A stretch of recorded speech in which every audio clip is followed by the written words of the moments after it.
Hello, আসসালামু আলাইকুম guys, কেমন আছেন সবাই? আজকে আসলাম একটু ভিন্ন ধরনের একটা সবজি বলেন, তরকারি বলেন,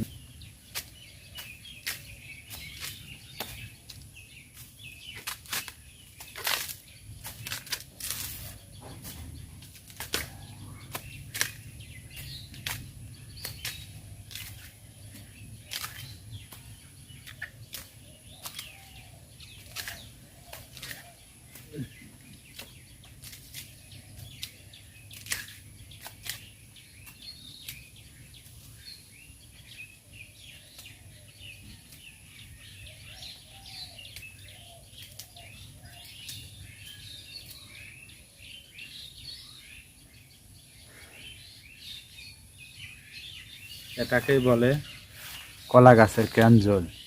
কে কে এটা তুলছেন এবং কে খাইছেন কমেন্টে বলবেন। সবাই ভালো থাকবেন। আল্লাহ হাফেজ।